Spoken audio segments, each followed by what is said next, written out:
أعوذ بالله السميع العليم من الشيطان الرجيم. بسم الله الرحمن الرحيم. إنا أنزلناه في ليلة القدر وما أدراك ما ليلة القدر. ليلة القدر خير من ألف شهر. تنزل الملائكة والروح فيها بإذن ربهم من كل أمر سلام هي حتى مطلع الفجر. سورت القدر مکہ میں نازل ہوئی ہے اور اس کی 5 آیاتیں ہیں۔ شروع اللہ کے نام سے جو بے حد مہربان نہایت رحم والا ہے۔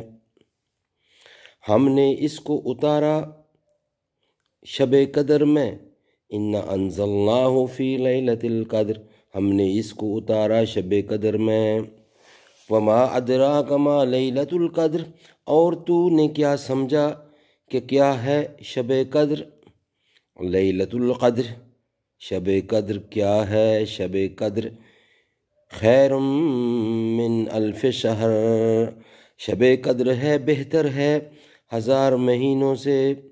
تنزل الملائکۃ والروح، اترتے ہیں فرشتے اس میں اور روح، فیہا اس میں اترتے ہیں فرشتے اور روح، بِإِذْنِ رَبِّهِمْ اللہ کے حکم سے، اللہ کے حکم سے، رب کے حکم سے، من کل امر ہر کام پر، سلام امان ہے، یا حتی مطلع الفجر وہ رات صبح کے نکلنے تک۔ یعنی اس رات میں نیکی کرنا ایسا ہے گویا 1000 مہینے تک نیکی کرتا رہا، بلکہ اس سے بھی زاہد۔ یعنی اللہ کے حکم سے روح القدس حضرت جبرائیل علیہ السلام بے شمار فرشتوں کے ہجوم میں نیچے اترتے ہیں تاکہ عظیم و شان خیر و برکت سے زمین والوں کو مستفیض کریں۔ اور ممکن ہے روح سے مراد فرشتوں کے علاوہ کوئی اور مخلوق ہو۔ بہرحال اس مبارک شب میں باطنی حیات اور روحانی خیر و برکت کا ایک خاص نزول ہوتا ہے۔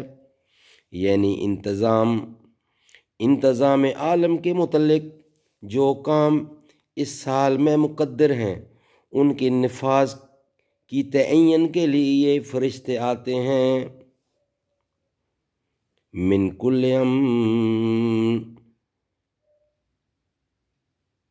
خبر مراد ہو، یعنی ہر قسم کی امور خیر لے کر آسمان سے اترتے ہیں۔ یعنی وہ رات امن و چین اور دل جمی کی رات ہے۔ اس میں اللہ والے لوگ عجیب و غریب طمانینت اور لذت و حلاوت اپنی عبادت کے اندر محسوس کرتے ہیں، اور یہ اثر ہوتا ہے نزول رحمت و برکت کا جو روح و ملائکہ کے توسط سے ظہور میں آتا ہے۔ بعض روایات میں ہے کہ اس رات جبرائیل علیہ السلام اور فرشتے عابدین و ذاکرین پر صلاۃ و سلام بھیجتے ہیں، یعنی ان کے حق میں رحمت اور سلامتی کی دعا کرتے ہیں۔ یعنی شام سے صبح تک ساری رات یہی سلسلہ رہتا ہے۔ اس طرح وہ پوری رات مبارک ہے۔ قرآن سے معلوم ہوا کہ وہ رات رمضان شریف میں ہے۔ شہر رمضان الذی انزل فیہ القرآن، اور حدیث صحیحہ میں بتلایا گیا ہے کہ رمضان کے اخیر عشرہ میں، خصوصاً عشرہ کی طاق راتوں میں اس کو تلاش کرنا چاہیے۔ پھر طاق راتوں میں بھی 27ویں رات شب پر گمان غالب ہوا، واللہ اعلم۔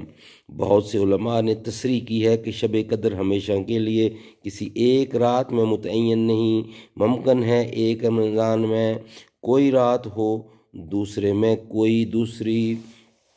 صدق اللہ العلی العظیم وصدق رسولہ النبی الکریم۔ جاگنا ہے جاگ لے افلاک کے سایہ تلے، انتہا حشر سوتا رہے گا خاک کے پائے تلے۔ صدق اللہ العلی العظیم۔